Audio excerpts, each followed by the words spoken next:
I personally think there are a lot of people that don't understand just how important Pantera are. We can talk about Phil Anselmo as a vocalist. We could talk about their early days as a glam band. We could talk about the way that Dimebag Darrell revolutionized so many guitar playing styles that you are still hearing now, decades later. But instead, I just want to talk about Pantera's influence on the metal scene as a whole. You saw different metal subgenres developing and finally taking root in the metal scene in the 80s and 90s. You started to see people push the envelope for extremity, but a lot of metal subgenres outside of occasional interviews or a shock and awe thing on MTV, you really didn't see these bands become popular and mainstream and household names. They lied in the underground, and the recognition that they would get in the internet age decades later was not really representative of the acclaim that they got at the time, because while the people that enjoyed them at the time did exist, you didn't really see metal, unless it was in a mainstream format, grow into something that people knew. And that is why the 1990s output by Pantera,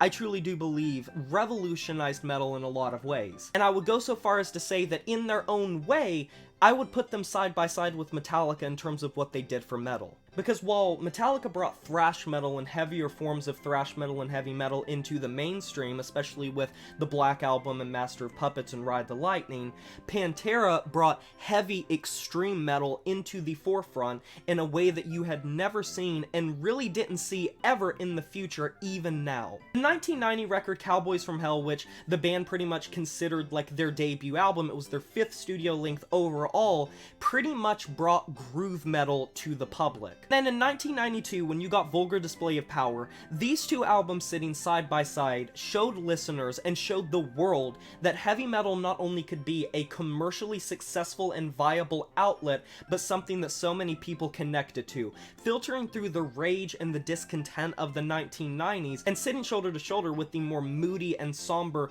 grunge as well as the pop of the 1990s, which was so colorful and bubbly. Here you had this loud and rambunctious, heavy, completely unbridled fury of a metal subgenre that was going to pretty much have a chokehold on the 90s and the 2000s metal scene. And then Far Beyond Driven came in 1994, and I think this is one of the most important metal records of all time, the reason being, this charted at #1 on the Billboard Top 200 charts. And you have to understand that if you go back and listen to Vulgar Display of Power or Far Beyond Driven, I understand that there has been this building momentum of the loudness war and people trying to make the loudest thing possible, but these records hold up in terms of their extremity, in terms of their rage. It really does come through still. And even decades later, the simplicity of the riff writing, the heaviness, the gruffness, as well as the resonance not only still affects the listener, but can hold its own in its own way against any of the really loud bands you see and hear nowadays, showing that heavy metal had a presence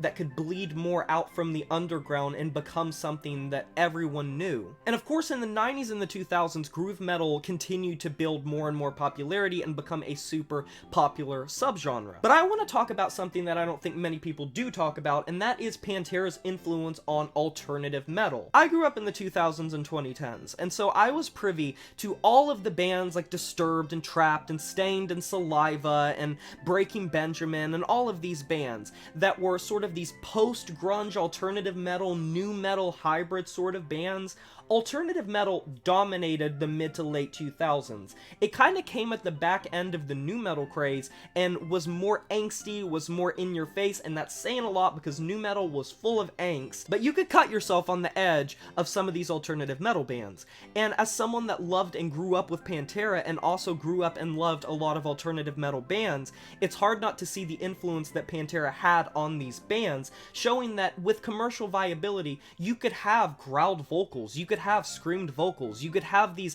down-tuned and very heavy, crunchy guitars, you could have these progressions that were brutal in their demeanor and still appeal to hundreds of thousands, millions of people, sell out entire stadiums. And even if you look at some of these really big commercially successful bands like Breaking Benjamin and Five Finger Death Punch, the way that they write their material and the way that they are characteristically heavy, it's hard not to think think that Pantera had a ton of influence on that, because rarely do you see these bands transition to the mainstream. You saw it way back in the day with AC/DC and Led Zeppelin, and then you saw it in like the 90s with bands like Metallica blowing up more and more, and bands like Nirvana and Soundgarden, and then in the 2000s you saw bands like System of a Down and Linkin Park, and then in the 2000s you saw Bring Me the Horizon, and all of these bands, and there's always something that breaches into the mainstream. But I think the reason that Pantera is so important is not only did stylistically they influence so much with Dimebag Darrell's insanely proficient guitar playing, with the way that he wrote his riffs,